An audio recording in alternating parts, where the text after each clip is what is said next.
अस्सलाम वालेकुम जी। अज असी अपने इत्थे एक वीडियो तुहानूं दिखानी है जी।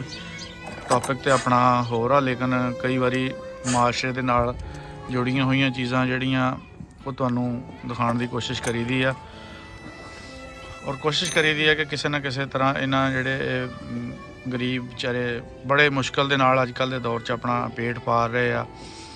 महंगाई ने और सर्दी ने ना गरीब आदमी का लक तोड़ के रख दिता। सर्दी के नाल काम कोई नहीं है, घरों निकल नहीं होंदा। इन्हां को बेचारियां को इन्ना सोर्स ही है नहीं कि अपना कुछ पा के कपड़े इदां दे सर्दी का मुकाबला कर सकन, क्योंकि इन्हां दिनां विच सर्दी जिहड़ी है ना जी, वो तकरीबन माइनस टैंपरेचर तक पहुँचने वाला हिसाब होया आ। सुबह नूं कोहरा इन्ना पिया हुंदा कि चंगा भला जिहड़ा बंदा आ ना खेतां 'च काम करन वाला, ओहदी भी बस हो जाती है, यानी कि मशक्कत करन वाला बंदा ओहदी भी बस हो जाती है। ये बाई हुणी काफ़ी अच्छे कारीगर आ, किसी कंपनी में भी ये काम करते रहे जुत्तियां दी विच, लेकिन हुण इन्हां दी कोई बीमारी इस तरह की है कि ये काम अपना कंटीन्यू नहीं रख सके। बाई जी अपना नाम की आ? अकील अंजम जी। किहड़ी? मोहम्मद अकील अंजम। अच्छा, किहड़ी फैक्ट्री 'च काम करदे सी? ਇੱਥੇ ਗੋਜਰੇ ਕਰਦੇ ਸੀ ਜੀ ਮਾਂ ਬਾਰਗਾਹ। अच्छा, की बनया फिर तुहाडे नाल मसला की बनया सीगा? ਮਸਲਾ ਮੈਂ ਬਿਮਾਰ ਹੋ ਗਿਆ ਸੀ ਜੀ, ਪੇਟ 'ਚ ਵੱਟ ਤੇ ਦਰਦ ਨਹੀਂ ਸੀ ਹਟਦੇ, ਬੁਖਾਰ ਚੜ੍ਹਨ ਲੱਗ ਗਿਆ। अच्छा। ਉਸ ਤੋਂ ਬਾਅਦ ਮੈਂ ਦਵਾਈਆਂ ਲੈਂਦਾ ਰਿਹਾ ਤੇ ਤਕਰੀਬਨ 2-2.5 ਮਹੀਨੇ 3 ਮਹੀਨੇ ਮੈਂ ਇਦਾਂ ਹੀ ਸਿਹਤ ਬਹੁਤ ਹੀ ਖਰਾਬ ਰਹੀ। ਮੈਂ ਆਪਣਾ ਬੱਚਿਆਂ ਵਾਸਤੇ ਵੀ ਆਪਣਾ ਭਾਜੀ ਕੰਮ ਕਰਦਾ ਰਿਹਾ ਵੀ ਜੇ ਦਿਹਾੜੀ ਤੋੜ ਕੇ ਗੁਜ਼ਾਰਾ ਨਹੀਂ ਹੈ ਮੇਰਾ। ਵੀ ਜੇ ਮੈਂ ਦਿਹਾੜੀ ਤੋੜ ਲਈ ਨਾ ਮੇਰਾ ਡੰਗ ਜਿਹੜਾ ਉਹ ਪਿੱਛੇ ਚੱਲ ਜਾਣਾ, ਪੈਸੇ ਸਿਰ ਚੜ ਜਾਣਾ। सही गल। ਹਾਂਜੀ। ਤੇ ਫਿਰ ਭਾਜੀ ਬਹੁਤੇ ਹਾਲਾਤ ਖਰਾਬ ਹੋ ਗਏ, ਫਿਰ ਮੈਂ ਦੇਸੀ ਦਵਾਈ ਵੀ ਅੰਗਰੇਜ਼ੀ ਵੀ ਲੈਣਾ ਰਿਹਾ। ਨਹੀਂ ਕੰਮ ਠੀਕ ਹੋਇਆ, ਫਿਰ ਮੈਂ ਇੰਨਾ ਕੁ ਮਜਬੂਰ ਹੋ ਗਿਆ ਕਿ ਮੇਰੀ ਪਿੰਡ ਵਾਲਿਆਂ ਨੇ ਵੀ ਇਮਦਾਦ ਕੀਤੀ। ਮੈਂ ਫਿਰ ਪ੍ਰਾਈਵੇਟ ਇਲਾਜ ਕਰਾਇਆ। ਮੈਨੂੰ ਜਿਹੜਾ ਦੇਖਦਾ ਸੀ ਉਹੀ ਭਾਜੀ ਇਹ ਗੱਲ ਕਹਿੰਦਾ ਸੀ ਕਿ ਅੱਲਾ ਹੀ ਆ ਜਾਏ, पता नहीं बचना कि नहीं बचना ਕਿ ਨਹੀਂ ਬਚਣਾ ਭਾਜੀ। अच्छा। ਫਿਰ ਉਧਰ ਕਰੋਨਾ ਆ ਗਿਆ, ਉਧਰ ਫਿਰ ਪਿੰਡ ਵਾਲਿਆਂ ਨੇ ਵੀ ਇਮਦਾਦ ਕੀਤੀ, ਰਿਸ਼ਤੇਦਾਰਾਂ ਨੇ ਵੀ ਕੀਤੀ, ਕੋਈ ਪੈਸੇ ਵੀ ਫੜਾਏ। ਹੁਣ ਮੇਰੇ ਸਿਰ ਪੈਸੇ ਵੀ ਹੈ ਵਾ ਭਾਜੀ। अच्छा। ਉਹ ਜਿਸ ਬੰਦੇ ਦੇ ਮੈਂ ਕੰਮ ਕਰਦਾ ਸੀ ਉਸ ਦੇ ਵੀ ਪੈਸੇ ਦੇਣੇ ਆ। हाँ। ਉਹ ਮੈਨੂੰ ਸਗੋਂ ਉਹ ਪੁੱਛਦਾ ਵੀ ਰਹਿੰਦਾ ਵਾ ਪੈਸਿਆਂ ਨੂੰ ਕਿ ਪੈਸੇ ਯਾਰ ਉਹ ਮੇਰੇ ਪੈਸੇ ਵਾਅਦਾ ਕਰ ਮੈਨਾਂ। ਮੇਰੇ ਕੋਲ ਭਾਜੀ ਨਹੀਂ ਹੈ, ਮੈਂ ਕਿਹਦੇ ਕੋ, ਕਿਉਂਕਿ ਰਿਸ਼ਤੇਦਾਰਾਂ ਨੇ ਵੀ ਮੇਰੀ ਇਮਦਾਦ ਕੀਤੀ ਭਾਜੀ, ਪਿੰਡ ਵਾਲਿਆਂ ਨੇ ਵੀ। ਤੇ ਹੁਣ ਮੈਂ ਮਿਸਾਲ ਉਹਨੂੰ ਵੀ ਪੈਸੇ ਨਹੀਂ ਦੇ ਸਕਦਾ। ਉਹ ਜਦੋਂ ਮੇਰੇ ਕੋਲ ਪੁੱਛਦਾ ਭਾਜੀ ਮੈਂ ਨਾ ਪਰੇਸ਼ਾਨ ਹੋ ਜਾਂਦਾ ਕਿ ਟੈਨਸ਼ਨ ਲੱਗ ਜਾਂਦੀ ਆ ਕਿ ਮੈਂ ਇੰਨੇ ਪੈਸੇ ਕਿੱਥੋਂ ਦੇਣੇ। ਕਿੰਨੇ ਕੁ ਪੈਸੇ ਆ ਤੇਰੇ ਜ਼ਿੰਮੇ? ਪੈਸੇ ਭਾਜੀ ਹੈ 60-61 ਰੁਪਈਆ ਉਹਦਾ ਵਾ। ਕੁਛ ਆਪਣੇ ਤਲਕ ਵਾਲੇ ਵੀ ਜਿਨ੍ਹਾਂ ਕੋਲ ਫੜੇ ਸੀਗੇ ਉਹਨਾਂ ਨੇ ਵੀ ਪੈਸੇ ਮੈਨੂੰ ਸਗੋਂ ਕਿਹਾ ਕਿ ਪੈਸੇ ਹੁਣ ਦੇ ਦੇ। ਅੱਛਾ। ਹੁਣ ਭਾਜੀ ਆਹ ਵਾ ਕੰਮ ਮੈਂ ਯਕੀਨ ਕਰੋ ਕਰਦਾ ਵਾ ਕਿ ਮਹਿੰਗਾਈ ਇੰਨੀ ਹੋ ਗਈ ਹੈ ਜੇ ਭਾਜੀ 200-400 ਜਾਂ 500 ਰੁਪਏ ਦਾ ਕੰਮ ਕਰਦਾ ਨਾ, ਜੇ ਘਰ ਦਾ ਖਰਚਾ ਚਲਾਵਾਂ ਤੇ ਮੇਰੇ ਕੋਲ ਸਮਾਨ ਨਹੀਂ ਆਉਂਦਾ ਹੈ। ਫਿਰ ਜਿਹੜਾ ਸਮਾਨ ਇੱਥੇ ਤੁਹਾਡੀ ਜ਼ਰੂਰਤ ਦਾ ਯਾਨੀ ਉਹ ਨਹੀਂ ਆਉਂਦਾ ਹੈਗਾ? ਹਾਂਜੀ ਨਹੀਂ ਹੁੰਦਾ ਹੈ। ਫਿਰ ਘਰ ਦਾ ਖਰਚਾ ਜਾਂ ਦੂਸਰਾ ਅੱਗੇ ਤੇ ਇਹ ਸੀ ਵੀ ਉੱਥੇ ਦਿਹਾੜੀ ਲੱਗਦੀ ਸੀ 1000-1200, ਮਿਸਾਲ 5-7 ਹਜ਼ਾਰ ਰੁਪਈਆ ਹਫ਼ਤਾ ਤੇ ਸਕੂਨ ਨਾਲ ਕੱਢ ਲਈਦਾ ਸੀ ਨਾ, 1000-1200-1500 ਹਫ਼ਤੇ ਦਾ ਖਾ ਕੇ।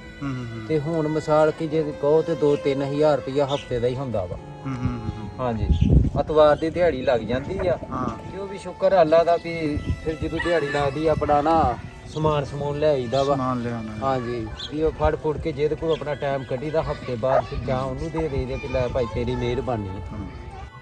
ਭਾਜੀ ਵੇਖਦੇ ਨਾ ਇਦਾਂ ਹੋਈ ਕਿ ਮੈਂ ਇੱਥੇ ਆਇਆ ਕੰਮ ਤੇ ਆਇਆ, ਉਧਰ ਸਰਦੀ ਵੀ ਬਹੁਤ ਸੀਗੀ। ਅੱਛਾ। ਤੇ ਮੈਂ ਨਾ ਜਦੋਂ ਆਇਆ ਤੇ ਉਦੋਂ 120 ਰੁਪਈਆਂ ਦਾ ਕੰਮ ਹੋਇਆ। ਜਦੋਂ ਮੈਂ ਨਾ ਫਿਰ ਦੇਖ ਕੇ ਮਿਸਾਲ 1-2 ਵਜੇ ਇੱਥੋਂ ਨਿਕਲਿਆ ਵਾ, ਜਦੋਂ ਮੈਂ ਘਰ ਗਿਆ ਵਾ ਤੇ ਸਰਦੀ ਇੰਨੀ ਸੀਗੀ ਬਹੁਤ ਜ਼ਿਆਦਾ, ਤੇ ਮੁੜ ਕੇ ਸਿਹਤ ਖਰਾਬ ਹੋ ਗਈ ਕਿ ਭਾਜੀ ਫਿਰ ਇਹ ਰਾਤ ਨਾ ਬਸ ਗੱਲਾਂ ਬਾਤਾਂ ਕਰਦੇ ਟਾਈਮ ਦੇਖਦੇ ਰਹੇ। ਤੇ ਇਹ ਸੀਗਾ ਵੀ ਅੱਲਾ ਜਾਣੇ ਹੁਣ ਸਵੇਰ ਦਿਨ ਚੜਨਾ ਵੀ ਆ ਕਿ ਨਹੀਂ ਚੜਨਾ ਭਾਜੀ। ਅੱਛਾ। ਹਾਂਜੀ, ਇੰਨੀ ਟੈਨਸ਼ਨ ਲੱਗੀ ਰਹੀ। ਫਿਰ ਉਹ ਡਾਕਟਰ ਨੂੰ ਬੁਲਾਇਆ, ਵੱਡਾ ਭਾਈ ਆ ਡਾਕਟਰ ਲਿਆਂਦਾ ਤੇ ਉਹਨੇ ਫਿਰ ਭਾਜੀ ਆ ਕੇ ਕਹਿੰਦਾ ਵੀ ਮਿਸਾਲ ਕਿ ਟੀਕਾ ਟੂਕਾ। ਮੈਂ ਕਿਹਾ ਯਾਰ ਰਾਤ ਤੇ ਸਾਡੀ ਬੜੀ ਔਖੀ ਲੰਘੀ ਆ। ਤੇ ਗੱਲ ਇਹ ਵੀ ਖਾਧਾ ਪੀਤਾ ਵੀ ਨਹੀਂ ਹੈ। ਮੈਂ ਕਿਹਾ ਯਾਰ ਤੇਰੀ ਮਿਹਰਬਾਨੀ, ਕੋਈ ਨਾਸ਼ਤਾ ਨੂਸ਼ਤਾ ਕਰਕੇ ਨਾ ਤੇ ਤੂੰ ਦਵਾਈ ਦੇ ਵੀ ਆਪਣਾ ਉਹ ਖਾ ਲਾਂਗੇ, ਚਲੋ ਮਾੜਾ ਜਿਹਾ ਸਕੂਨ ਹੋਊਗਾ ਤੇ ਫਿਰ ਆਪਣਾ ਟੀਕਾ ਲਵਾ। ਅੱਛਾ, ਔਰ ਰਾਤ ਤੁਹਾਨੂੰ ਠੰਡ ਦੀ ਵਜ੍ਹਾ ਤੋਂ ਮਤਲਬ ਲੰਬੀ ਲੱਗਣ ਲੱਗ ਪਈ? ਬਸ ਯਾਰ ਭਾਜੀ ਸਿਹਤ ਹੀ ਖਰਾਬ ਹੋ ਗਈ ਕਿ ਠੰਡ, ਇੱਕ ਦੂਸਰਾ ਨਾ ਬੁਖਾਰ ਇੰਨਾ ਕਿ ਜ਼ਿਆਦਾ ਹੋ ਗਿਆ ਕਿ ਉਹਦੇ ਨਾਲ ਇੰਨੀ ਕੁ ਟੈਨਸ਼ਨ ਬਣੀ ਕਿ ਮੈਂ ਜਦੋਂ ਦਾ ਬਿਮਾਰ ਹੋਇਆ ਭਾਜੀ ਉਦੋਂ ਦਾ ਕੰਮ ਵੀ ਨਹੀਂ ਇੰਨਾ ਹੁੰਦਾ ਹੈਗਾ ਕਿ ਮੇਰੇ ਹਨਾ ਜਿਹੜੇ ਖੱਬੇ ਪਾਸੇ ਦਰਦ ਹਟਦੀ ਨਹੀਂ ਹੈ ਕਿਸੇ ਟਾਈਮ। ਅੱਲਾ ਮਾਫੀ ਦੇਵੇ। ਤੇ ਮੈਂ ਨਾ ਭਾਜੀ ਆਪਣਾ ਨਾ ਬਸ ਡਰ ਦਾ ਪਿੰਡੋਂ ਵੀ ਨਹੀਂ ਨਿਕਲਦਾ ਹੈ ਕਿ ਯਾਰ ਬੰਦੇ ਨਾਲ 100 ਘਟਾ ਰਾਹ ਬਾਟੇ ਨਾਲ ਕੋਈ ਵਾਧਾ ਘਟਾ। ਹਾਂਜੀ। ਤੇ ਹੁਣ ਬੰਦੇ ਦਾ ਕੀ ਹੈ ਭਾਜੀ, ਅੱਲਾ ਮਾਫੀ ਦੇਵੇ, ਬੰਦੇ ਦਾ ਤਾਂ ਕੁਛ ਵੀ ਨਹੀਂ ਹੈ। ਬੱਚੇ ਕਿੰਨੇ ਆ ਆਪਣੇ? ਬੱਚੇ 2, ਇੱਕ ਬੱਚੀ ਹੈ, ਇੱਕ ਬੱਚਾ ਲੱਗ ਰਿਹਾ। ਅੱਛਾ, ਪੜ੍ਹਦੇ ਆ? ਹਾਂਜੀ। ਇਹ ਮਤਲਬ ਗੁਜ਼ਾਰਾ ਬਹੁਤ ਮੁਸ਼ਕਲ ਹੀ ਆ। ਬਹੁਤ ਔਖਾ ਭਾਜੀ। ਦਵਾਈ ਦੂਈ ਲੈਣ ਤੋਂ ਵੀ ਥੋੜਾ ਜਿਹਾ ਹਾਂਜੀ ਹਾਂਜੀ ਬੰਦਾ ਹੱਥ ਘੋੜਦਾ ਵੀ ਇਦਾਂ ਹੀ ਸਰ ਜਵੇ ਹੈ। ਹਾਂਜੀ ਬਿਲਕੁਲ ਭਾਜੀ। ਇਹ ਸਾਰਾ ਕਰੋਨੇ ਤੋਂ ਬਾਅਦ ਹੀ ਮਸਲਾ ਬਣਿਆ ਮੈਨੂੰ ਲੱਗਦਾ, ਹਨਾ ਭਾਜੀ? ਉਹ ਕਰੋਨਾ ਜਿਹੜੀ ਹੈ ਨਾ ਹਜੇ ਆਈ ਨਸੀ ਹੈ, ਜਦੋਂ ਇਹ ਕੰਮ ਹੈ ਨਾ ਮੇਰੇ ਨਾਲ ਸਿਹਤ ਖਰਾਬ ਹੋਣ ਲੱਗ ਗਈ। ਅੱਛਾ। ਬਸ ਕੁਛ ਮੈਂ ਇਹ ਗੱਲ ਸੋਚਦਾ ਰਿਹਾ ਵੀ ਦਵਾਈ ਲੈਂਦਾ ਰਿਹਾ ਹੂੰ ਕਿ ਯਾਰ ਜੇ ਮੈਂ ਇਦਾਂ ਮਿਸਾਲ ਸਿਹਤ ਖਰਾਬ ਹੈ, ਜੇ ਮੈਂ ਛੁੱਟੀ ਕਰ ਲਈ ਹੈ ਨਾ ਤੇ ਪੈਸੇ ਸਿਰ ਚੜ ਜਾਣਾ, ਛੁੱਟੀ ਕਰਕੇ ਗੁਜ਼ਾਰਾ ਨਹੀਂ ਹੈ। ਸਹੀ। ਹਾਂਜੀ। ਦੇਖ ਲਓ ਜੀ, ਮਜ਼ਦੂਰ ਬੰਦੇ ਨੂੰ ਇਹ ਵੀ ਹੁੰਦਾ ਵੀ ਆਪਣੀ ਸਿਹਤ ਠੀਕ ਹੋਵੇ ਜਾਂ ਨਾ ਹੋਵੇ, ਡਿਊਟੀ ਤੇ ਲਾਜ਼ਮੀ ਪਹੁੰਚਣਾ ਪੈਂਦਾ ਆ। ਇਸ ਕਰਕੇ ਕਿ ਕਿਤੇ ਕਿਉਂਕਿ ਸਰਕਾਰੀ ਮੁਲਾਜ਼ਮਤ ਤੇ ਹੈ ਕੋਈ ਨਹੀਂ, ਪ੍ਰਾਈਵੇਟ ਸੀ ਕਿ ਜੇ ਛੁੱਟੀ ਕੀਤੀ ਤਾਂ ਨਵਾਂ ਬੰਦਾ ਹੋਰ ਨਾ ਰੱਖ ਲੈਣ ਮੇਰੀ ਜਗ੍ਹਾ ਤੇ। ਭਾਜੀ ਉਹ ਫਿਰ ਇੱਕ ਗੱਲ ਹੋਰ ਆ ਕਿ ਉਹ ਦੁਕਾਨਦਾਰ, ਜਦੋਂ ਮੈਂ ਬਿਮਾਰ ਸੀ ਮੇਰੀ ਸਿਹਤ ਦੇਖ ਕੇ ਮੈਂ ਮਾੜਾ ਹੁੰਦਾ ਗਿਆ, ਬੁਖਾਰ ਨਹੀਂ ਸੀ ਹਟਦਾ ਹੈਗਾ। ਤੇ ਉਹ ਦੁਕਾਨਦਾਰ ਵੀ ਮੈਨੂੰ ਇਹ ਗੱਲ ਕਹੇ ਕਿ ਯਾਰ ਤੂੰ ਛੁੱਟੀ ਕਾਹਤੋਂ ਕਰਦਾ ਨਹੀਂ ਹੈ, ਕਿ ਤੂੰ ਇੰਨੀ ਸਿਹਤ ਖਰਾਬ, ਤੂੰ ਕੰਮ ਤੇ ਆਉਂਦਾ, ਤੂੰ ਛੁੱਟੀਆਂ ਹੀ ਕਰ ਲਾ। ਤੇ ਮੈਂ ਉਹਨੂੰ ਆਖਿਆ ਕਿ ਯਾਰ ਜੇ ਮੈਂ ਛੁੱਟੀ ਕਰ ਲਾ ਨਾ ਤੇ ਮੇਰਾ ਸਰਦਾ ਨਹੀਂ। ਹਾਂ, ਜੇ ਮੈਂ ਛੜਾ ਚਾਹਣਾ ਹੁੰਦਾ, ਬੱਚੇ ਨਾ ਹੁੰਦੇ ਤੇ ਮੈਂ ਹਨਾ ਯਕੀਨ ਕਰ, ਮੈਂ ਕਿਹਾ ਤੂੰ ਕਹਿੰਦਾ ਛੁੱਟੀ, ਮੈਂ ਤੇ ਕਾਰਖਾਨੇ ਨਹੀਂ ਸੀ ਬਣਨਾ ਹੈਗਾ। ਭਾਜੀ ਬੱਚਿਆਂ ਦੀ ਖਾਤਰ ਹੈ ਨਾ ਆ ਕਰਨਾ ਪੈਂਦਾ ਵਾ। ਬਾਕੀ ਇਹ ਸਿਹਤ ਹਜੇ ਵੀ ਸ਼ੁਕਰ ਅੱਲਾ ਦਾ, ਬਸ ਜਿੰਨੀ ਦੇਰ ਅੱਲਾ ਪਾਕ ਨੇ ਜ਼ਿੰਦਗੀ ਰੱਖੀ ਹੈ ਉਨੀ ਦੇਰ ਤੇ ਇਹ ਕੰਮ ਕਰਨਾ ਹੀ ਕਰਨਾ ਹੈ ਜੀ। ਦੇਖੋ ਜੀ, ਮਾਂ ਬਾਪ ਦਾ ਇੱਕ ਐਸਾ ਰੁਤਬਾ ਆ, ਐਸਾ ਇੱਕ ਉਹਨਾਂ ਦੀਆਂ ਜ਼ਿੰਮੇਵਾਰੀਆਂ ਕਿ ਉਹ ਆਪਣੀ ਜਾਨ ਦੀ ਪਰਵਾਹ ਨਾ ਕਰਦਿਆਂ ਹੋਇਆਂ ਵੀ, ਆਪਣੀ ਬਿਮਾਰੀ ਨੂੰ ਵੀ ਸਾਈਡ ਤੇ ਰੱਖਦਿਆਂ ਹੋਇਆਂ ਰੋਜ਼ੀ ਰੋਟੀ ਲਈ ਘਰੋਂ ਨਿਕਲਦਾ ਆ। ਅੱਗੋਂ ਰੱਬ ਨੇ ਵਸੀਲਾ ਬਣਾਉਣਾ ਹੁੰਦਾ ਕਿਸੇ ਨਾ ਕਿਸੇ ਤਰੀਕੇ ਨਾਲ। ਚਲੋ ਨਿਜ਼ਾਮ ਚੱਲਦਾ ਪਰ ਔਖਾ ਚੱਲਣ ਡਿਆ ਆ, ਗੁਜ਼ਾਰਾ ਜਿਹੜਾ ਨਾ ਬਹੁਤ ਔਖਾ ਹੋ ਰਿਹਾ ਹੈ। ਹਾਂਜੀ ਭਾਜੀ ਮੈਂ ਮਾੜਾ ਬੰਦਾ ਵਾ, ਠੀਕ ਹੈ ਨਾ, ਤੇ ਮੈਂ ਕਹਿੰਦਾ ਕਿ ਚਲੋ ਮੇਰੀ ਹੈਲਪ ਕਰ। ਹਾਂਜੀ ਕਿ ਇੰਨਾ ਕੁ ਹੋ ਜਾਵੇ ਵੀ ਤੈਨੂੰ ਆ ਜਿਹੜਾ ਤੇਰਾ ਮਟੀਰੀਅਲ ਆ, ਇਸ ਤਰ੍ਹਾਂ ਤੈਨੂੰ ਅਗਰ ਜ਼ਿਆਦਾ ਤਾਦਾਦ 'ਚ ਲੈ ਕੇ ਦਿੱਤਾ ਜਾਵੇ ਹਾਂਜੀ ਤਾਂ ਤੂੰ ਆਪਣਾ ਜੁੱਤੀਆਂ ਬਣਾ ਸਕਦਾ ਆ, ਨਵੀਂ ਜੁੱਤੀ ਬਣਾ ਸਕਦਾ ਆ ਭਾਜੀ। ਜੁੱਤੀ ਸੋਲ ਦਿੱਤੇ ਜਾਣ, ਉੱਪਰ ਦਿੱਤੇ ਜਾਣ, ਹਾਂਜੀ ਜੋੜ ਸਕਦਾ ਜੁੱਤੀ। ਹਾਂਜੀ ਉਹ ਤੇ ਮੈਂ ਕਰ ਸਕਦਾ ਭਾਜੀ। ਪੈਸੇ ਬਹੁਤ ਹੈ, ਪੈਸੇ ਜ਼ਿਆਦਾ ਚਾਹੀਦੇ ਆ, ਬਹੁਤ ਪੈਸੇ ਇਸ ਕੰਮ ਵਾਸਤੇ। ਹਾਂਜੀ ਚਲੋ ਕੋਈ ਰੱਬ ਵਸੀਲਾ ਬਣਾਉਣ ਵਾਲਾ ਹੁੰਦਾ, ਰੱਬ ਦੀ ਜ਼ਾਤ ਨੇ ਬਣਾਉਣਾ ਹੁੰਦਾ। ਮੇਰਾ ਇਹ ਆ ਕਿ ਚਲੋ ਭਾਜੀ ਮੈਂ ਹਨਾ ਮਿਸਾਲ ਹੁਣ ਆਹ ਕੰਮ ਵੀ ਕਰਦਾ ਨਾ, ਮੇਰੀ ਇਹ ਜਗ੍ਹਾ ਤੇ ਜਿਹੜੀ ਆ ਤਕਰੀਬਨ ਜਿਹੜੀ ਏਦਾਂ ਇੰਨਾ ਹਿੱਸਾ ਏਦਾਂ ਵੀ ਜਿੱਦਾਂ ਥੱਲੇ ਵਾਲਾ ਨਾ ਸੁੱਤਾ, ਬਹੁਤੀ ਦੇਰ ਬਹਿ ਨਹੀਂ ਹੁੰਦਾ, ਤਕਲੀਫ ਹੁੰਦੀ। ਹੁਣ ਮੈਂ ਜਾ ਕੇ ਸ਼ਾਮ ਨੂੰ ਰੋਜ਼ ਦਵਾਈ ਲੈਣੀ ਆ। ਉਹ ਸਗੋਂ ਮੈਂ ਡਾਕਟਰ ਨੂੰ ਕਿਹਾ ਕਿ ਯਾਰ ਕੋਈ ਐਸਾ ਮਸਲਾ ਹੋਵੇ ਕਿ ਜੇ ਮਿਸਾਲ ਜੇ ਕੋਈ ਮੈਨੂੰ ਹੈ ਤੇ ਦੱਸੋ। ਹੁਣ ਮੈਂ ਇਹਦੀ ਮਹਿੰਗੀ ਦਵਾਈ ਲੈ ਨਹੀਂ ਸਕਦਾ ਭਾਜੀ।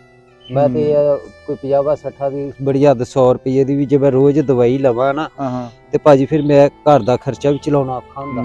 ਤੇ ਪਹਾੜੇ ਵਾਲਾ ਹਿਸਾਬ ਬਣਿਆ, ਯਾਨੀ ਪਹਾੜੇ ਵਾਲਾ ਹਿਸਾਬ ਬਣਿਆ ਆ। ਤੇ ਇਹਦੇ ਵਿੱਚ ਇਹ ਆ ਕਿ ਤੂੰ ਕਹਿੰਦਾ ਵੀ ਜਿਹੜਾ ਡੰਗ ਲੰਘ ਜਾਵੇ ਉਹ ਵੀ ਲੰਘ ਹੀ ਜਾਵੇ, ਪੈਸਾ ਨਾ ਖਰਚਣਾ ਪਵੇ। ਹਾਂਜੀ ਠੀਕ ਹੈ। ਸਾਡੀ ਜੀ ਤਮਾਮ ਲੋਕਾਂ ਅੱਗੇ ਅਪੀਲ ਆ, ਦੇਖੋ ਜੀ ਦੁਨੀਆ ਤੇ ਇਨਸਾਨ ਆਇਆ, ਚਾਹੇ ਉਹ ਅਮੀਰ ਆ ਚਾਹੇ ਉਹ ਗਰੀਬ ਆ, ਦੋਨੇ ਅਜ਼ਮਾਇਸ਼ ਚੋਂ ਗੁਜ਼ਰ ਰਹੇ ਆ।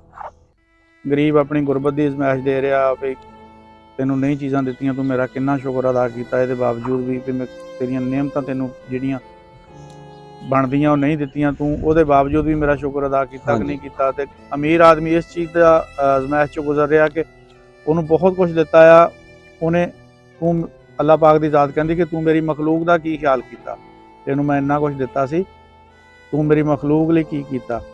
ਸੋ ਗੱਲ ਇਹ ਆ ਕਿ ਜਿਹੜੇ ਬੰਦੇ ਹਿੰਮਤ ਰੱਖਦੇ ਆ, ਇਸਤਤਾਅਤ ਰੱਖਦੇ ਆ, ਤਾਕਤ ਹੈਗੀ ਉਹਨਾਂ ਕੋਲ ਗਰੀਬਾਂ ਦੀ ਮਦਦ ਕਰਨ ਲਈ, ਦੁਨੀਆ ਤੇ ਰਹਿ ਜਾਣਾ, ਮਾਲ ਦੁਨੀਆ ਦਾ ਮਾਲ ਦੁਨੀਆ ਤੇ ਹੀ ਰਹਿ ਜਾਣਾ ਆ। ਕੋਈ ਨਹੀਂ ਨਾਲ ਕਿਸੇ ਨੇ ਲੈ ਕੇ ਜਾਣਾ, ਨਾ ਕੋਈ ਲੈ ਕੇ ਗਿਆ ਆ, ਖਾਲੀ ਹੱਥ ਹੀ ਜਾਣਾ ਆ। ਇਸ ਕਰਕੇ ਆਪਣੇ ਨਾਲ ਜੁੜੇ ਹੋਏ ਲੋਕ ਜਿਹੜੇ ਆ, ਸੱਜੇ ਖੱਬੇ ਅੱਗੇ ਪਿੱਛੇ ਜਿਹੜੇ ਆ ਨਾ, ਉਹਨਾਂ ਦਾ ਅਗਰ ਆਪਾਂ ਖਿਆਲ ਕਰਨ ਲੱਗ ਪਈਏ ਤਾਂ ਮੇਰਾ ਖਿਆਲ ਆ ਵੀ ਕੋਈ ਵੀ ਬੰਦਾ ਰਾਤ ਨੂੰ ਭੁੱਖਾ ਨਾ ਸੌਂਵੇ। ਇਹ ਬਾਈ ਹੁਣੀ ਦੱਸਦੇ ਆ ਵੀ ਸਿਹਤ ਦਾ ਗਿਰਨ ਦੀ ਵਜ੍ਹਾ ਵੀ ਇਹੀ ਆ ਕਿ ਟਾਈਮ ਨਾਲ ਬੰਦਾ ਸਰਫਾ ਕਰਦਾ ਆ, ਵੀ ਪੈਸੇ ਨਾ ਹੀ ਲੱਗਣ ਤਾਂ ਠੀਕ ਆ, ਸਿਰ ਦੁਖਦਾ ਤੇ ਆਪੇ ਹਟ ਜਾਵੇ, ਦਰਦ ਹੁੰਦੀ ਤਾਂ ਆਪੇ ਚਲੋ ਹਟ ਜਾਵੇ। ਰੁਪਈਆ 100-50 ਲੈਣਾ ਵੀ ਇਹਦੇ ਲਈ ਤਾਂ ਬਹੁਤ ਮੁਸ਼ਕਲ ਆ। ਇਸ ਕਰਕੇ ਜਿਹੜੇ ਲੋਕ ਆਪਣਾ ਇਸਤਤਾਅਤ ਰੱਖਦੇ ਆ ਉਹ ਇਹਦੇ ਵਿਚਾਰੇ ਦੀ ਹੈਲਪ ਕਰ ਸਕਦੇ ਆ। ਅਸੀਂ ਵੀ ਆਪਣੇ ਤੌਰ 'ਤੇ ਜੋ ਵੀ ਕਰ ਸਕਦੇ ਹੋ ਕਰਾਂਗੇ ਇਨਸ਼ਾਅੱਲਾ। ਬਾਕੀ ਜਿਹੜੇ ਮੁਖੱਯਰ ਹਜ਼ਰਾਤ ਆ ਉਹਨਾਂ ਨੂੰ ਵੀ ਚਾਹੀਦਾ ਕਿ ਇਸ ਬੰਦੇ ਦੀ ਹੈਲਪ ਕਰਨ। ਅਸੀਂ ਇਹਦਾ ਨੰਬਰ ਜਿਹੜਾ ਨਾ ਡਿਸਕ੍ਰਿਪਸ਼ਨ 'ਚ ਦੇ ਦਿਆਂਗੇ, ਤੁਸੀਂ ਡਾਇਰੈਕਟ ਇਹਦੇ ਨਾਲ ਰਾਬਤਾ ਕਰਕੇ ਇਹਦੀ ਹੈਲਪ ਕਰ ਸਕਦੇ ਹੋ। ਬਹੁਤ ਸ਼ੁਕਰੀਆ।